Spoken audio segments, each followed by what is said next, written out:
When the seventh month came, and the Israelites had settled in their towns, the people of, now that's, by the way, the month of the Feast of Tabernacles, the Feast of Booths. It's also when the Day of Atonement happened. There's a lot that happens in the seventh month. That would be our equivalent to September. This is their harvest festivals and their Feast of Tabernacles and all that, and this is also when the Day of Atonement occurs. And the Israelites had settled in their towns. The people assembled as one man in Jerusalem. This would have been the time when they were supposed to have the Festival of Tabernacles, so they were supposed to be in Jerusalem for this time.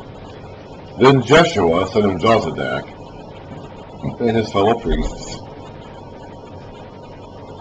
and Zerubbabel, son of Shealtiel, and his associates. And we don't read about Sheshbazzar again. So whoever Sheshbazzar is, he's already faded from the story. Now it's going to be a guy named Zerubbabel who's going to be the main governor in charge. He would be the king, okay? He's a son of Shealtiel, who's the son of Jeconiah, who was the last legitimate and last living member of the throne of the line of David, okay? So this is the grandson of the last king of Israel. Last king of Judah, I should say. And so he would be king if they had a king right now. They don't, so he's just a governor. Then Jeshua, son of Jozadak, and his fellow priests, that's the high priest, Jeshua is the current high priest, and Zerubbabel, son of Shealtiel, and his associates, began to build the altar of the God of Israel to sacrifice burnt offerings on it, in accordance with what is written in the law of Moses, the man of God. Despite their fear of the peoples around them. So they're coming back to a land that has people in it. Okay? This is their old tribal inheritance, but there are people living in this area now. And there are people who have been living here for a while now without the Jews being there. Okay, we'll talk about that a little bit later, but there are people here now who are not wild about the idea of these exiles from Babylon coming back. Okay?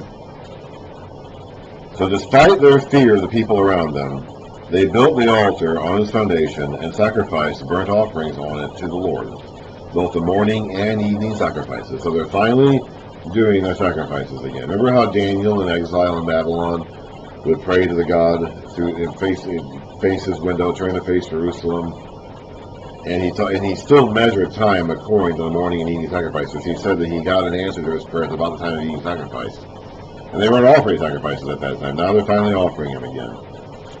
Then, in accordance with what is written, they celebrated the Feast of Tabernacles, with the required number of burnt offerings prescribed for each day.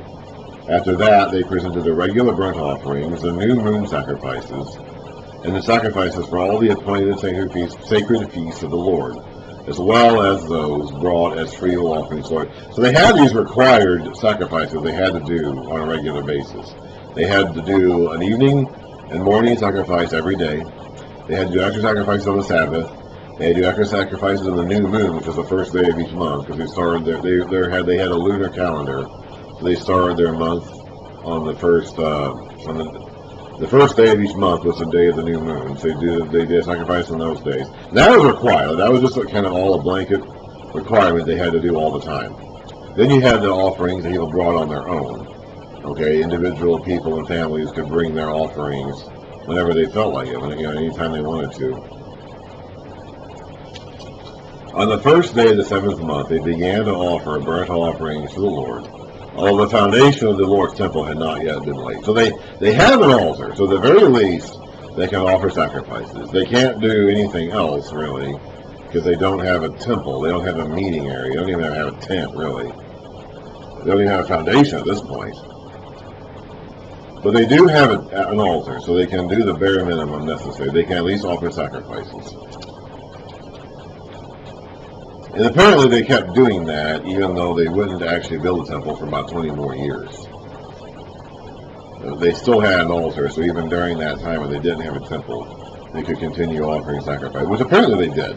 This description of their stuff here, I don't think just means for that one time. I think it means that they started doing it then, and they kept doing it from that point onward. Then they gave money to the masons and carpenters, and gave food and drink and oil to the people of Sidon and Tyre, so that they would bring cedar logs by sea from Lebanon to Joppa, as authorized by Cyrus king of Persia. That's what David did, he got all that stuff ready for the building of the temple back in his own day, and he got it from Hiram king of Tyre. I read in was it Ezekiel? We read all these prophecies about the king of Tyre and how he's going to fall and how he's gotten so evil. And we talked about how he was part of the garden of God. Now people look at that and think they mean Satan or whatever, but really probably means that Tyre, the king of Tyre, once upon a time was part of the building of the temple of God. So he was involved. He was in the garden of God through his association with doing the temple of God. And they're going back to Tyre and Sidon again to get the materials once again.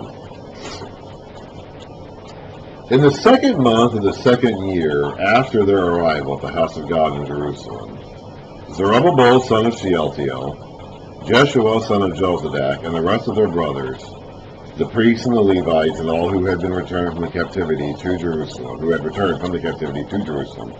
began the work of building the temple, appointing Levites 20 years of age and older to supervise the building of the house of the Lord.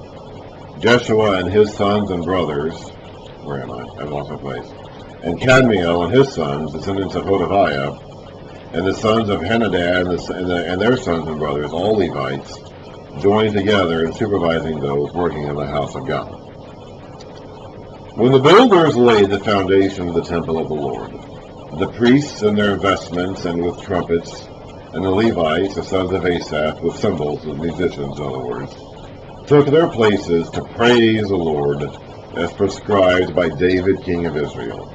With praise and thanksgiving they sang to the Lord. He is good. His love to Israel endures forever. And all the people gave a great shout of praise to the Lord, because the foundation of the house of the Lord was laid. But many of the older priests and Levites and family heads, who had seen the former temple, wept aloud. So this is around 536 or so BC. The temple fell in 586 BC, so right about 50 years earlier. So if you were, say, 60 years old or older, you would probably have an active memory of what the old temple looked like. So there are plenty of people 60 years and up in that group who remember what the old temple looked like. Maybe 57, maybe even as young as 57 or so. Who remember what the old temple looked like, and they could tell from the way this foundation had been dug out and built that this temple was not going to be like the old temple. So many of the older priests and Levites and family heads who had seen the former temple wept aloud when they saw the foundation of this temple being laid, while many others shouted for joy. Now, I don't believe these people are weeping for joy, because they are contrasted with those who are shouting for joy. No one could distinguish the sound of the shouts of joy from the sound of weeping, because the people made so much noise, and the sound was heard far away. It appears as though the weeping is being contrasted from the joy, so I don't believe they're weeping for joy. I believe they're weeping for sadness, because, and we'll read about this in Haggai when we get to Haggai next time, but apparently these older people who had a memory of what the temple used to be like saw from the foundation that this temple was not going to be anything as glorious as that temple, and that discouraged them. And that's why I think that's why it doesn't actually say that here. It doesn't actually say that here. But I think that's why they're discouraged. I think that's why they're weeping. And again, I don't believe the weeping is weeping for joy, because it's contrasted from the shouts for joy. So we have shouts for joy and weeping, which it indicates that weeping is from a place of sorrow, not a place of joy. And I believe it doesn't say what it is that's causing them this sorrow, but I believe it's because. And Haggai mentions this too. Now he's coming along about 15 years later, so it could be a separate incident, but I think that's what's going on here. Now here's a real problem, though. Here's going to be the real problem that causes them issues. When the enemies of Judah and Benjamin heard that the exile, and that's basically everybody who's currently living there, heard that so these people, before we get started with this, let's talk about who these people are. Okay, so the tribes, so in 722 BC, Samaria, the capital of the northern kingdom, was destroyed, and everybody was taken captive. That kingdom was now part of it had already been taken captive earlier. We read about that The tribes that were east of the Jordan River were taken captive even before 722 BC. But everybody north of Benjamin was destroyed when the battle of Samaria, when Samaria fell, the capital city fell in 722 BC at the hands of the Assyrians. And they have been in captivity ever since. And they were taken away, and people were brought in. We read about this at the end of 2 Kings. Okay, people were brought in their place to settle the land in their place, and they intermingled with some of the survivors who were there. And so you end up with this mongrel race, this half-breed race of people who can trace their ancestry back to Jacob, probably, but have intermingled with families around them to the degree where their bloodlines have been greatly diluted. And they're still here. There would be some people who survived the destruction of Jerusalem. We read about that in Jeremiah, that some survivors were left in the land, and some of them fled. So you have people who are still there that were left there after Jerusalem fell, and some people who were there from the days of Samaria. And they were intermingled, and so they were still there. There were people living there. Okay? And they're not too crazy about these band of Persian Jews, the Jews who came away from Persia after Persia conquered Babylon to reestablish their lifestyle and their culture. They're not crazy about that.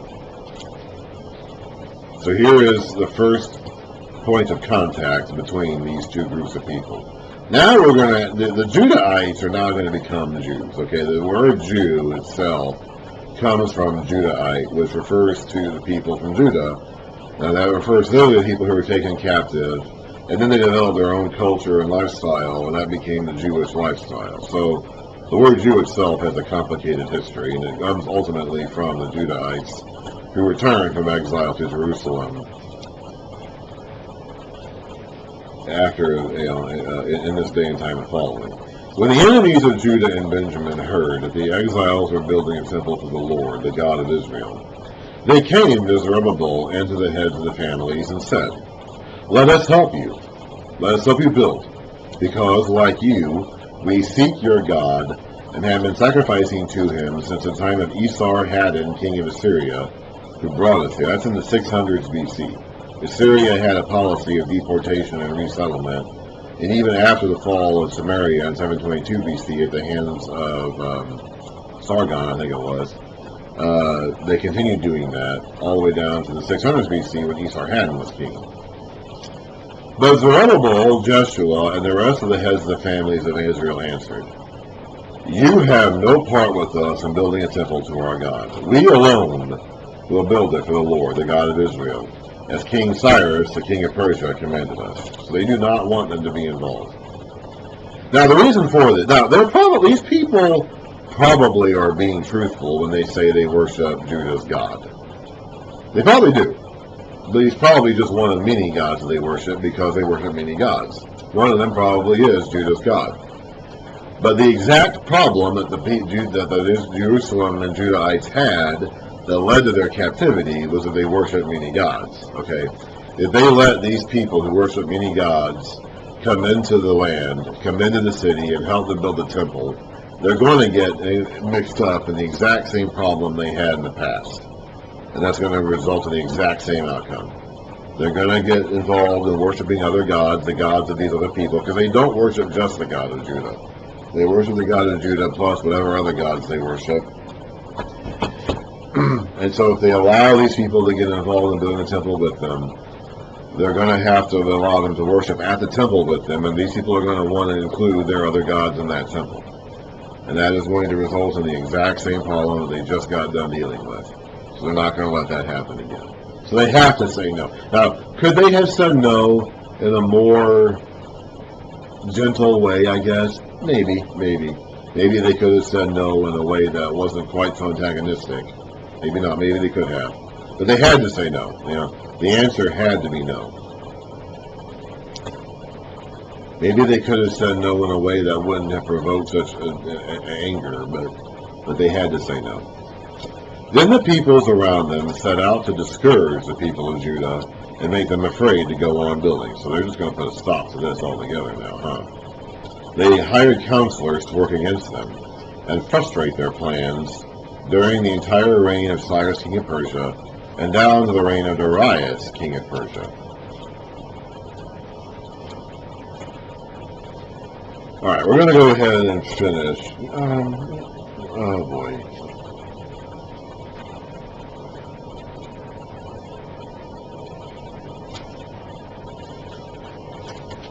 Okay, let me skip ahead to chapter 5 and read a couple of verses here. Okay, let me explain what I'm doing here.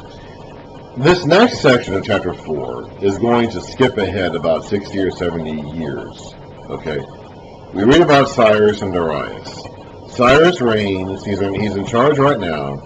He dies in about 522 BC. No, excuse me. Cyrus dies in about 530 BC. He has a son named Cambyses. Cambyses conquers Egypt and adds it to the Persian Empire. And Cambyses dies in 522 BC. Okay? When Cambyses dies, there is a power struggle for the throne. There is a guy who comes along who claims to be Cambyses' brother who tries to become king. And there's a power struggle for the throne. And a guy who calls himself Darius ends up becoming king. And that's in 522 BC. So that is who this Darius, king of Persia, is. This is not the guy from Daniel who was Darius the Mede. Not that guy. This guy probably named himself after that guy, because Darius is a throne name and not a personal name. Hello? Yes?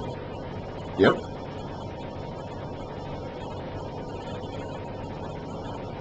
Okay, I'll be there probably tomorrow. Alrighty, bye. Okay. That was the library. Darius the Mede from Daniel's day is probably the guy that this Darius named himself after, because Darius is a throne name, not a personal name. So we don't even know this guy's actual personal name. He was some army commander who gave himself the name Darius and made himself king, essentially, by fighting off the guy who claimed to be Cambyses' brother. So that's who this is, okay? And that happens, Cyrus dies in 530 BC. His son Cambyses dies in 522 BC. There is a power struggle, and Darius becomes king in 522 BC. Darius reigns all the way to 486 BC, okay? And then a guy named Xerxes reigns from 486 to 465 BC. That's a guy who's king in the days of Esther, which we'll read about when we get to Esther. After that, there's a guy named Artaxerxes, all right? And he reigns from 465 to somewhere in the 420s BC. Okay, so in chapter 4 here, we're going to skip ahead from where we are in the 530s BC. So we're still in the 530s BC chronologically. They're still trying to build the temple. We're going to skip ahead now about 70 years to the reign of Xerxes and Artaxerxes, who were in the 400s BC. I don't know why we're doing this, okay? This is just the way the ancient mind worked. It makes no sense to me. I'm going to be honest. This doesn't make any sense to me. But somehow or another, in order to give evidence for the trouble that the people were having to build this temple, the author of this book is going to actually skip ahead to well after the temple is built and include a letter that was written to the kings of that time later on about frustrating the plans of the Jews, okay? And this is after the temple is built, all right? This is 60 or 70 years from now. I don't know. This makes sense to the guy who wrote this book. It doesn't make sense to me, but it makes sense to the guy who wrote this book. At the beginning of the reign of Xerxes, so this is the guy who was in control of the empire in the days of Esther, okay, from 486 to 465 BC. They, the people of the land, lodged an accusation against the people of Judah and Jerusalem. And the days of Artaxerxes, he's the guy after Xerxes. He's the guy who's in control during the days of Nehemiah, king of Persia. Bishlam, Mithridates, Tabeel, and the rest of his associates wrote a letter to Artaxerxes, though there was written in Aramaic script and in the Aramaic language. Rehum, the commanding officer, and Shimshai, the secretary, wrote a letter against Jerusalem to Artaxerxes the king as follows. Rehum, the commanding officer, and Shimshai, the secretary, together with the rest of their associates, the judges and officials over the men from Tropolis, Persia, Erech, and Babylon, the Elamites of Susa, and the other people whom the great and honorable of Ashurbanipal, that's an old Persian, old Assyrian king from hundreds of years ago now, deported and settled in the city of Samaria and elsewhere in Trans-Euphrates. That's who they are. They're the people that Ashurbanipal deported. Read about Esarhaddon doing it earlier, and this is Ashurbanipal. This was another Assyrian king from the 600s BC, 200 years ago. This is a copy of the letter they sent him. To King Artaxerxes. Now remember, this is in the mid-400s BC now. From your servants, the men of Trans-Euphrates, that's the region west of Euphrates, the region beyond the river. The king should know that the Jews who came up to us from you have gone to Jerusalem and are rebuilding that rebellious and wicked city. This is actually going to be the plot of Nehemiah. We'll read this letter again to set the context for that when we get there. They are restoring the walls and repairing the foundation.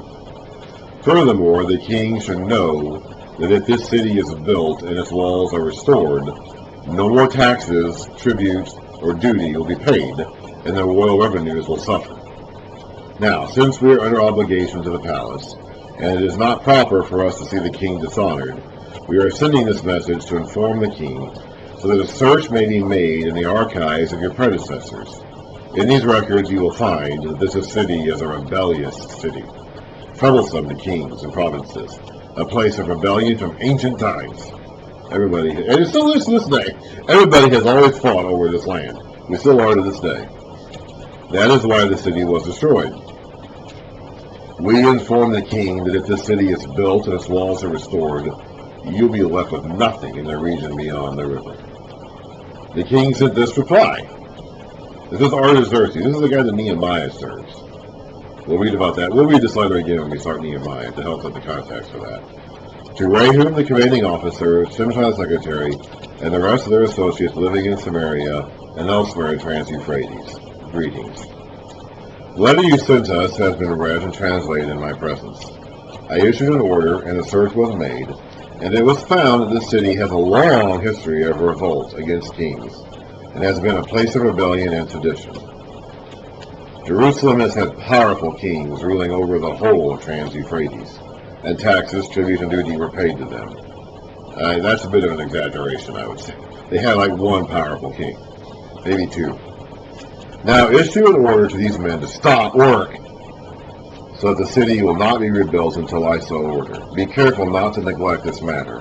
Why let this threat grow to the detriment of the royal? This is not the temple, by the way. By this point in time, the temple has been built. This is the rest of the city and the walls. As soon as the copy of the letter of King Artaxerxes was read to Rehum and Shimshai the secretary and their associates, they went immediately to the Jews in Jerusalem and compelled them by force to stop. Thus, now, that is different. That is broken away and disconnected from the narrative of building the temple. That's about building the city and the walls, which happened 60 years later. For whatever the reason, the author of this book, the compiler of this material, saw fit to include this letter here, even though it doesn't actually fit here. He thought it did. To me, it's very strange and weird and out of place, but this guy didn't think so. Okay, so back to the temple. Back to the days of the first wave of settlers returning to the land and trying to build a temple. Thus, the work in the house of God, that's the temple, in Jerusalem came to a standstill until the second year of the reign of Darius, king of Persia. Now again, Darius is before Xerxes and Artaxerxes. So why this chronicler thought that a letter written in their time about the city and the walls was evidence, it made sense to him. It doesn't make sense to me, but it made sense to him. We have to understand it on his terms, because he's not going to understand things on our terms. That's just how it works. Alright, we're almost done. I want to read a couple of verses in chapter 5, and now I'll set the context for Haggai and Zechariah, which we're going to read next time. Now, Haggai the prophet and Zechariah the prophet, the descendants of Iddo, not necessarily his birth son, but is just a descendant of his. He's in his genealogy somewhere. Prophesied to the Jews in Judah and Jerusalem in the name of the God of Israel, who was over them. Then Zerubbabel, son of Shealtiel, and Joshua, son of Jozadak, set to work to rebuild the house of God in Jerusalem. And the prophets of God were with them, helping. Okay, so that is it for Ezra for now. Next time we read, we're going to skip over to Haggai and read Haggai, and then to Zechariah and read Zechariah. And that will give us a lot of context, not just for Haggai and Zechariah, but also for the overall cultural time period in which these people were living. We're going to read a lot about, we're going to get a lot of information and insight into the way they were living their lives during this time, which will help us understand the context and what's going on in Ezra as we read going forward. So next time, we're going to read Haggai and Zechariah. We'll get through Haggai in one sitting. We'll get through Haggai probably in one video. It's only 2 chapters long and I think like 38 verses long. Zechariah will take a couple of videos. It will probably take a couple of days. I probably won't be able to do all of Zechariah in one day. So we'll do Haggai and we'll do Zechariah. Then we're going to come back to Ezra and read Ezra 5 and 6. Then we're going to take a detour into Esther and read the book of Esther, which actually takes place in the reign of Xerxes, one of the guys we read about in chapter 4 of Ezra. And then we're going to read Malachi to set the stage for the rest of Ezra and Nehemiah. That's the plan and program for the rest of the stuff.